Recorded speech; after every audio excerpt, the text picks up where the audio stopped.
Okay, hi everyone. Thank you for being here again. Today we're going to go into the Bible. We're going to go into the Bible, but I'm not going to bore you. So in your spare time, you could just read out. I just want to paraphrase and bring out what I want to talk about today. And what I want to talk about is in Mark 5, verse 21.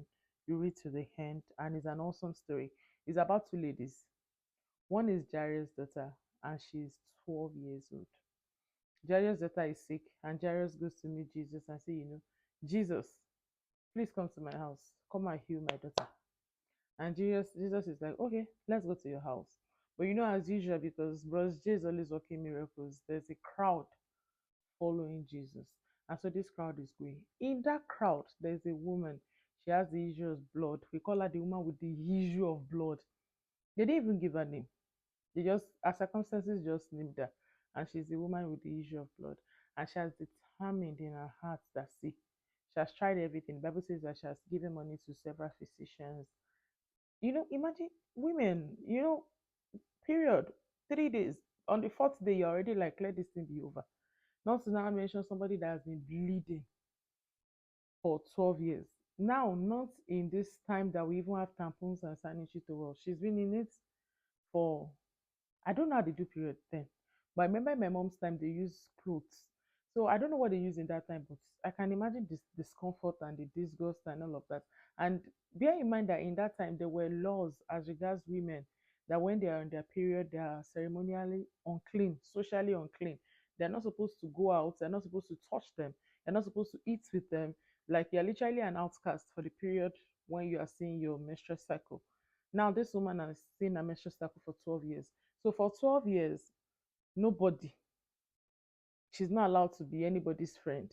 I can imagine her husband has divorced her because of what use a woman that is always on a period. I can imagine because they can't eat with her, they can't go out with her. She's supposed to be an outcast. Now, this is a woman that the Bible has described as she has an issue of blood for 12 years. She has done everything, nothing has worked. And now she's in the crowd. She's not supposed to be in the crowd.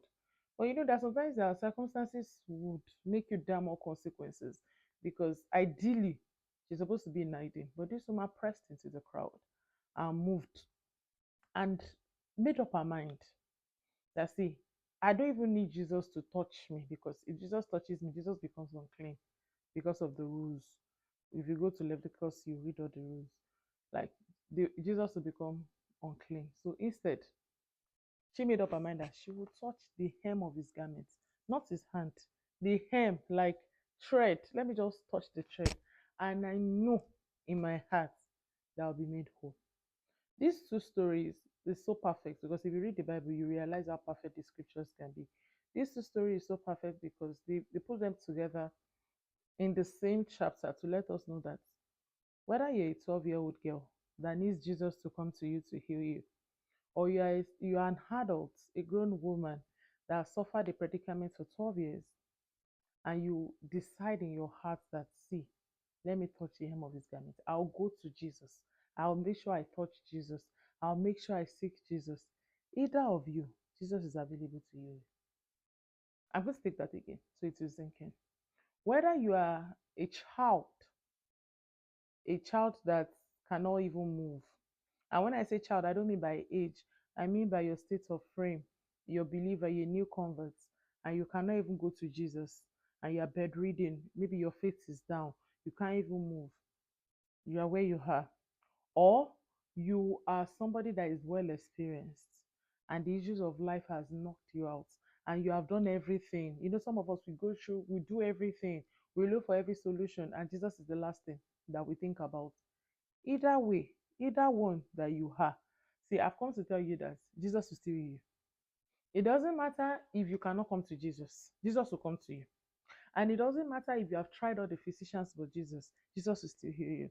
So it doesn't matter what your situation is, what is peculiar to you. My word for today is that wherever you are, Jesus is available for you. Whether you are bedridden, whether you have the issue of blood and you are socially outcast, whatever represents issue of blood, I don't know what it is that it has now become an identity in your life.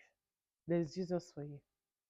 So if you are with me and you are suffering from any of these two things, or you're just sick, it's just sickness that has brought you down, and you're a new convert, or you are an aged person, or whoever you are, be you a man, because now we're using women. This is not only peculiar to women. A man can also come into this understanding. Be you a man, whatever you are, whether you choose to touch Jesus or you want Jesus to touch you, whichever way your faith is. Because some of us, I tell people, I say sometimes I can be a baby girl. I say, see, God, I can't even today. You have to come and get me where I am. Wherever you are, whether you can touch Jesus or you cannot touch Jesus, whether you are just like, God, come and get me like the prodigal son, it will be, see, it will meet you at halfway. That is the beauty of the gospel of Jesus. Jesus will meet you any, see, quarter to anywhere. I cannot flog it enough. Whether you have the strength to go and meet him, Jesus will come and meet you. All you have to do is invite Jesus into your home and say, God, come and meet me. Oh. You know, as it be. It may not even be sickness, it may just be circumstances. And you're like, God, see, if you don't help me, nobody can help me. You have to come to my house. You have to come into my heart. You have to come into my finances. Whatever is peculiar to you, or you're like that person that says, you know what, I'm going to damn all consequences. I'm going to damn all shame, all ridicule, because this is a woman that I can only imagine how she was even able to press through the crowd. That will say, see, I don't mind the people who insult me. I'm ready to go back to Jesus. I heard that Jesus can heal. Let me go and check it out for myself. And I believe in my heart. See, that's where the faith action comes in. That see, all I have to do is to touch the hem of his garment because I don't want to meet the Father unclean. That is how unworthy she felt. So no matter how unworthy you feel, no matter what you've done, I brought good news today. Jesus is available for you. Even come to Jesus. If you cannot come to Jesus, invite Jesus. Regardless of whichever way you choose to do it, make sure Jesus is in the factor.